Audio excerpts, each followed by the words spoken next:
Hey guys, welcome back to our channel, and this is super amazing video for all AA students out there. Now this is actually for 30 marks, that is for MTQs that comes up in your paper. So welcome all to our another video, and I am Ruchi Goyal, AA and AAA faculty at Elance. So why I decided to make video on this particular topic? Ma'am, time pressure में हम बहुत गलत कर देते हैं। हमें हर MCQ, हर literally option same लगता है एंड हमें लगता है कि सब करेक्ट आंसर्स है। So to avoid this particular confusion, I have come up with this video. Throughout the video, I will be giving you few tips and tricks to solve that particular question. Let me tell you, I will not blame you कि तुमने अच्छे से पढ़ाई नहीं की, तुमने अच्छे से टाइम डेलीकेट नहीं किया, या तुम एग्जाम प्रेशर में गलत करके आ गए, या तुम्हें नॉलेज नहीं थी। But this is the fact that exam pressure, वो टाइम प्रेशर में हमें सब कुछ लिटरली सही लगता है और हम बहुत 30 मार्क्स में से गलत करके आ जाते हैं। सो ये वीडियो एक्चुअली हेल्प करेगा कि कैसे हमें वो 30 मार्क्स में से मैक्सिमम मार्क्स लेकर आने हैं। बिकॉज 30 मार्क्स पास होने के लिए गाइस 50 मार्क्स चाहिए, एंड उसमें से अगर 30 भी हमें श्योर हो गए तो that's not a small proportion, right? Now let's move on and let's solve one question. I have picked up one question randomly, and honestly ये मैंने भी रीड नहीं किया है। ठीक है, तो हम साथ में रीड करेंगे एंड मैं साथ के साथ तुम्हें ट्रिक्स एंड टिप्स भी देती रहूंगी। तो तुम्हें ये वीडियो पूरा देखना पड़ेगा, ये नहीं कि मैम ये क्वेश्चन तो हमने पहले ही किया हुआ है। आप, ये बहुत इजी क्वेश्चन है मैम, सारे आंसर्स पता है। आंसर्स के लिए वीडियो मत देखो, टेक्निक के लिए देखो, टिप के लिए देखो, ट्रिक्स के लिए देखो, क्योंकि ये सेम क्वेश्चन पेपर में नहीं आएगा, बट जो मैं टिप्स बोल रही हूँ वो तुम क्वेश्चन पेपर में यूज कर पाओगे। ठीक है, नाउ लेट्स फर्स्ट टिप आती है मेरी कि पूरा क्वेश्चन एक साथ मत पढ़ो। जैसे तुम्हारी स्क्रीन पे आए पूरा क्वेश्चन एक साथ पढ़ने बैठोगे, ट्रस्ट मी भूल जाओगे। ठीक है, आज अभी पीपी पढ़ा है, लेट्स से पीपी का क्वेश्चन फिफ्थ है। ठीक है, तो तुम्हें वो पीपी फिर से रीड करना पड़ेगा, राइट? तो do not read full question at one go. Fine, this would be tip number one. Second, ये मैम आपने ऐसे क्यों किया है? आप सीधा कैपलान किट खोलते और हम क्वेश्चन सॉल्व करते?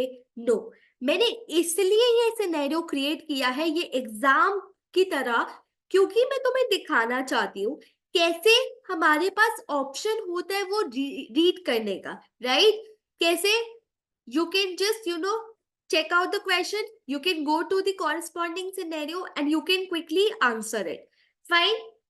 And third, कभी हमेशा हमेशा हमेशा ये ध्यान रखना कि पहले हमें राइट वाला क्वेश्चन रीड करना है।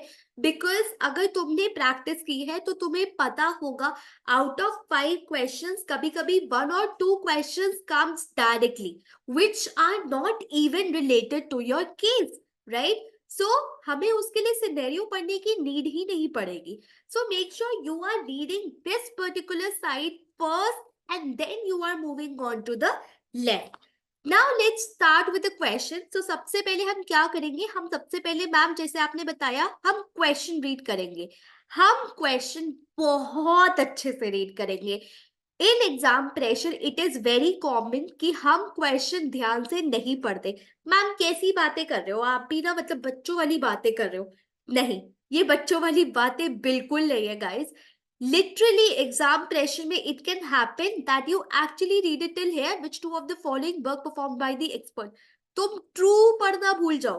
So make sure ये true की जगह false भी हो सकता था, right? So make sure you are actually reading this particular question properly. Now, ma'am ये ना लग रहा है कि केस स्पेसिफिक है, डायरेक्ट तो क्वेश्चन नहीं लग रहा। अब हमने देख लिया, तो एक्सपर्ट की बात हो रही है यहाँ पे। अब क्वेश्चन पे आते हैं। हमें हाइलाइटर्स के ऑप्शन दिए होते हैं पेपर में, तो हम फटाफट से एक हाइलाइटर चूज करेंगे। ठीक है, it is 1 July, audit manager है हम डी कंपनी के, एंड हमारा क्लाइंट है एम। ठीक है, ऑडिट वर्क ये हमारा ईयर एंड है, नियरली कंप्लीट, और हम इशू सॉल्व कर रहे हैं, appropriate wording for the auditors report, PBIT मतलब 10 मिलियन का प्रॉफिट, प्रॉफिट बिफोर टैक्स हम ये यूज करने वाले हैं। मैम क्यों दिया हो सकता है? Of course, guys, this has to be very obvious. This is for the materiality calculation. Now, ma'am, expert से था ये question. Let's move on to this particular part. During the year, property balance was revalued by independent expert valuer at the request of the AIMS management. Guys, यहाँ पे तुम्हारा घंटी बजनी चाहिए. क्या हम अपना एक्सपर्ट यूज कर रहे हैं? No, we are using the work of management. We are using the expert of management. ठीक है, तो यहाँ पे एक्सपर्ट की बात हो गई. ठीक है, इसके आगे आई कैन सी, मतलब मैंने थोड़ी सी आंखें घुमाई और मैंने देखा कि कोई भी एक्सपर्ट बस इतनी ही मुझे इंफॉर्मेशन दी हुई है. तो इस क्वेश्चन को सॉल्व करने के लिए मुझे सिर्फ यही पैरा चाहिए था. ठीक है, तो हमें क्या पता चला कि I am using an independent expert, but that is the management expert. That is not my expert. That is not auditor's expert. ठीक है? Now, let's come to the options.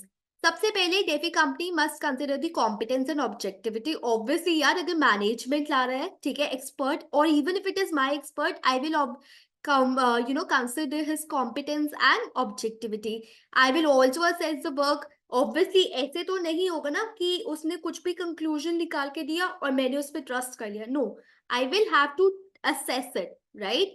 The following statement must be included in the auditor's report in order to confirm the property valuation be relied. Guys, एक minute. ISA 500, ठीक है, ISA सबसे पहले ISA 500. एक बात बताओ मुझे, ये स्टेटमेंट कब आती है? अगर तुमने ISA ध्यान से पढ़े हैं तो तुम्हें पता होगा कि ये सब चीजें जब आती है, जब हमारा ओपिनियन चेंज होता है उस पर्टिकुलर एक्सपर्ट की वैल्यूएशन की वजह से, उस एक्सपर्ट के कंक्लूजन की वजह से. Otherwise it is not to be mention in our audit report. Fine, तो तुम्हें यहाँ पे ISA की नॉलेज होना जरूरी था. The auditor must document in the audit file how they have complied with ISA using the work of an auditor's expert. यहाँ पे common sense. ISA 500 comes into the picture, not ISA 620. तुमने अगर question read किया होता तो तुम्हें पता होता कि हम मैनेजमेंट का एक्सपर्ट यूज कर रहे हैं, ना कि ऑडिटर्स का एक्सपर्ट. ठीक है, तो follow the process of elimination. अब आई नो ये दो आंसर्स तो नहीं है. एलिमिनेट, ठीक है, एलिमिनेट. एंड अभी मैं तुम्हें समझा रही हूं इसलिए इतना टाइम लग रहा है. This should take seconds. Fine. The audit fee will be higher due to the need of expert. अब कुछ बच्चे होंगे, अगर उन्हें ये नहीं समझ में आया होगा तो ये बोल देंगे ये करेक्ट है. ये करेक्ट क्यों नहीं है? क्योंकि मैनेजमेंट ने पैसे दिए, हमारी ऑडिट फी से क्या लेना देना, राइट? तो this was the expert of the management and hence उसका हमारे उससे लेना देना नहीं है, राइट? और also now you can conclude these two are the correct statement and not the other. Let's move on to the second part. अब हम फटाफट से ये वाला क्वेश्चन रीड करेंगे. Which of the following statement is true with respect to the depreciation of land and building? तो अब मुझे क्वेश्चन रीड करके पता चला कि मैम अभी भी आपको सिर्फ ये वाला ही पैरा पढ़ना है एंड आपको इसके नीचे नहीं जाना. ठीक है, तो मैं बिल्कुल एक्सपर्ट की तरह मैंने कहा ये वाला पैरा तो यूज हो गया, चलो अब ये पढ़ के देखते हैं. Depreciation has been calculated on total of land and building. मतलब कंपनी ने क्या किया कि डेप्रिसिएशन को कैलकुलेट करने के लिए उन्हें लैंड भी कंसिडर किया है और बिल्डिंग भी कंसिडर किया है. ठीक है, तो ये तो बहुत ही गलत है ना. IAS 16 क्या कहता है? Depreciation should only B charge on building and not land. ठीक है, इसने ये भी बोला प्रीवियस ईयर में हमने डेप्रिसिएशन किस पे चार्ज किया था? बिल्डिंग पे. मतलब PY में चलो ठीक हुआ है कि PY में सिर्फ हमने बिल्डिंग्स को कंसिडर किया था, but you know I don't know why क्या हुआ मैनेजमेंट को कि इन्होंने इस साल लैंड और बिल्डिंग दोनों को कर लिया है. ठीक है, तो सबसे पहले हम ये देखेंगे कि इसका अमाउंट कितना है. डेप्रिसिएशन 2.5 मिलियन है एंड लैंड उसमें से कितनी है? 0.4 मिलियन. मैम हम यहाँ पे हमें मटेरियलिटी कैलकुलेट करने की जरूरत है क्या? हम ये देखें मटेरियल है या नहीं, क्यों देखना है? ठीक है, तो इसलिए ही तो मैंने बोला था कि राइट का क्वेश्चन पहले पढ़ दो। अगर किसी बच्चे ने ये नहीं पढ़ा होता, पता है वो क्या कहता है उसका फर्स्ट स्टेप, चलो पहले ना मटेरियलिटी कैलकुलेट करके देखता हूँ कि ये मटेरियल है या नहीं। क्यों करना है? पूछा है, नहीं पूछा तो फिर ठीक है। तो सबसे पहले हमने ये रीड किया, हमने बोला था कि कौन सी स्टेटमेंट इसमें से ट्रू है। The auditor does not need to ask management to adjust. एक मिनट, अगर ट्रीटमेंट गलत हुई है तो एडजस्ट तो करनी पड़ेगी ना, आंखें बंद करके विश्वास तो नहीं कर लूंगी। ठीक है, prior year adjustment will be required. एक मिनट, मैंने आगे as a client treatment was incorrect है। क्लाइंट की ट्रीटमेंट बल्कि पिछले साल सही थी, करंट ईयर में गलत है। ठीक है, the auditor must ask management to increase PPE by 0.4 million. This is correct. Why it is correct? Because तुमने लैंड को डेप्रिशिएट करके पीपीई का बैलेंस कम कर दिया है, तो अब तुम्हें उसे बढ़ाना पड़ेगा क्योंकि लैंड डेप्रिशिएट नहीं होता। ठीक है, अब तुम एग्जाम प्रेशर में क्या गलती करते हो? एग्जाम प्रेशर में तुम पता है क्या करोगे? तुम सिर्फ ये पढ़ोगे, अच्छा ठीक है, ओके ओके, पी वाई वाला पार्ट ही भूल जाओगे। ठीक है, तुम्हें पी वाई वाला पार्ट दिखेगा नहीं है, तुम्हें पी वाई वाला पार्ट समझ में नहीं आएगा। सो मेक श्योर कि तुम पूरा पूरा रीड कर रहे हो एंड देन आंसर दे रहे हो। आई होप अब टेक्निक समझ में आई है। तो सेव टाइम, मैंने 3 क्वेश्चन अब एक साथ लिख लिए। ठीक है, नाउ पेन चेंज करते हैं। In respect to the computerised wages, अब मुझे पता चल गया ये क्वेश्चन किससे रिलेट कर रहा है, इससे। ठीक है, तो इसके लिए मुझे सिर्फ ये पढ़ना है। Okay, select one option from each column. तो मुझे अब मटेरियलिटी देखनी पड़ेगी, उसके हिसाब से ओपिनियन एंड वर्ड। तो अगर मैंने ओपिनियन एक बार डिसाइड कर लिया तो वर्डिंग तो मैं इजीली कर लूंगी। ठीक है, तो मैं ये पढ़ती हूँ फटाफट। Aims computerised wage program is backed up daily. ठीक है, हाउएवर पीरियड ऑफ 2 months, मतलब 2 महीने से हमारे बैकअप्स करप्टेड है। ठीक है, and therefore can not be assessed. तो सबसे पहले वेजेस एंड सैलरीज कितने की है? 1.1 मिलियन। अब यहाँ पे मैम मैं मटेरियलिटी कैलकुलेट करूं? हाँ, जहां जरूरत है तो करो ना, जहां जरूरत नहीं थी तो हमने नहीं करी। राइट, जहां जरूरत है कैसे करोगे? 1.1 मिलियन डिवाइडेड बाय 10 इंटू 100, तो this will come out to be 11%। तो मुझे पता चल गया ये वाला ऑप्शन तो नहीं है। अब क्या ये परवेसिव है? No. Is it impacting the whole financial statement? No. तो it is material but not pervasive. तो आई एम 100% श्योर नाउ कि मेरा आंसर इसमें से तो ये है। ठीक है, ओपिनियन मैम अनमॉडिफाइड अब ये हो नहीं सकता। ठीक है, हमें एविडेंस नहीं मिले ऐसा कुछ लिखा नहीं है, और ये नॉट परवेसिव है तो एडवर्स भी नहीं है। तो अब कौन सा बच्चा? क्वालिफाइड। क्वालिफाइड की वर्डिंग क्या होती है? Except for. तो इसमें सबसे इंपॉर्टेंट पॉइंट क्या था कि मटेरियलिटी, हम वही कैलकुलेट करेंगे मटेरियलिटी जहां पे रिक्वायर्ड होगा। अगर रिक्वायरमेंट नहीं होगी तो हम क्यों कर रहे हैं?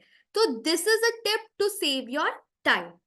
Now, let's move on to the next question. In respect of lawsuit only, मतलब अब मैम हमें ये वाला पैरा पढ़ना है। Which of the correct following correctly defines the implication of the auditor's opinion and report? ठीक है। Now, M's main competitor has filed a lawsuit, मतलब मेरे competitor ने 5 मिलियन का lawsuit फाइल किया है against and उसके ब्रीच ऑफ कॉपीराइट। ठीक है, ये ऑनगोइंग केस है, लेकिन ये मेरे ऑडिट रिपोर्ट साइन करने से पहले नहीं होने वाला सॉल्व, और ये मैटर करेक्टली डिस्क्लोज्ड है as contingent liability. Now guys, यहाँ पे तुम्हें पैरा समझने के लिए पैरा के मतलब पता होने चाहिए। अगर किसी को ईओएमपी का मतलब अच्छे से पता है, उसे 1 सेकंड ही लगेगा ये आंसर क्लिक करने में, और अगर उसे नहीं पता तो वो पहले तो गलत पैरा क्लिक करके आएगा और चीजें गलत करके आएगा। तो मेक श्योर ये पैरा वाली चीज तुम्हें पता हो। मैं बता देती हूँ, ईयूएमपी वैसे वो मैटर्स हाईलाइट करने के लिए होता है जो एफएस में करेक्टली डिस्क्लोज्ड है बाय मैनेजमेंट। तो एज एन ऑडिटर मैं यूजर को बता रही हूँ कि मैनेजमेंट ने ये बात बोली है, बिल्कुल सही बोली है, बस मुझे तुम्हारा अटेंशन देना है इस बात पे, ठीक है। तो EOMP is used for matters which are correctly disclosed by management. तो यहाँ पे क्वेश्चन ने मुंह फाड़ के बोला है कि उसने करेक्टली डिस्क्लोज किया है, ठीक है। तो यहाँ पे कुछ गलत नहीं है, तो that is unmodified opinion with EOMP para.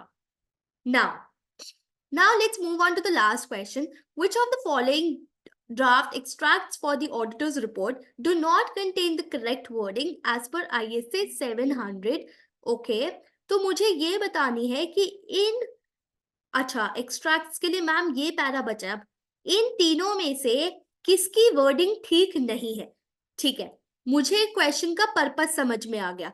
अब तुम इससे मत कंफ्यूज होना, पता है बच्चे ISA 700 ये तो मैंने पढ़ा ही नहीं था। तो गाइस नहीं पढ़ा था तो क्वेश्चन पढ़ो ना ध्यान से कि क्या कहते हैं, do not contain the correct wording. अब तुम इसे ये तो असेस कर सकते हो ना कि इसकी वर्डिंग ठीक है या नहीं है। ओके अब हम पढ़ते हैं, ठीक है। ISA 700 से मेरे को भी नहीं आता, ठीक है।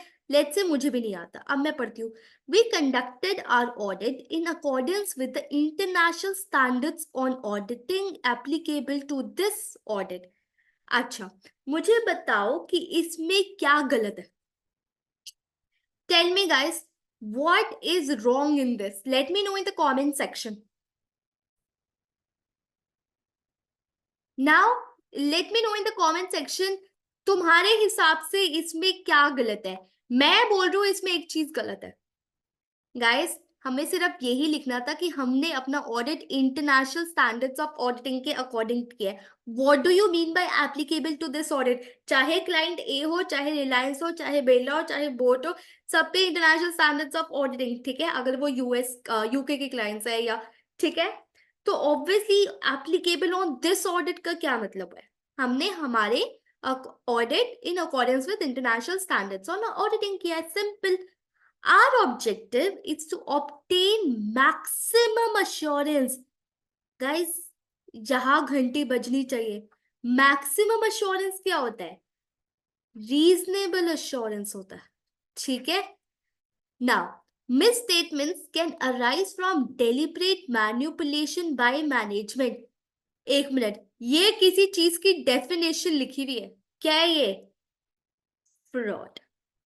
Misstatements can arise from fraud or error, ठीक है। सो तीनों के ही तीनों गलत थे। अब पता है क्या होता है, मैं बताती हूँ। एग्जाम सिनेरियो में बच्चा सोचता है हाय तीनों गलत तो नहीं हो सकते, अपनी अलग कॉमन सेंस में लगा हुआ है कि तीनों तो गलत नहीं हो सकते। But yes, you will have to read properly, you will have to assess it very properly before you answer that particular question. So this was it for this particular video. The main objective of this video was to make sure that you understand the tips and tricks to solve the MTQ and you don't make, unnecessary mistake, or I'll say stupid mistakes just because you were in that time pressure. ठीक है, तुम्हें कई बार questions आते भी होंगे फिर भी गलत हो जाएंगे। क्यों? क्योंकि तुमने बहुत ही स्टूपिड मिस्टेक करी होगी, या तो तुमने सिनेरियो अच्छे से नहीं पढ़ा होगा, या क्वेश्चन अच्छे से नहीं पढ़ा होगा, या एलिमिनेट नहीं किया होगा, या तुम कुछ और ही कंक्लूजन लगा के बैठे होंगे, ठीक है। And apply common sense. Common sense से बहुत MCQ सॉल्व होते हैं, ठीक है। कॉमन सेंस को पीछे बिल्कुल नहीं छोड़ना है, which is not very common, but yes common sense is very important while you are solving these 30 marks question, ठीक है। बहुत ज्यादा टाइम भी डेडिकेट नहीं करना बिकॉज हमें 70 मार्क्स का पेपर लिखना है, एंड बहुत कम टाइम भी डेडिकेट नहीं करना बिकॉज 30% है ये, ठीक है। So that was it for this particular video. Thank you so much for watching it till the end. Bye bye. See you in the next video.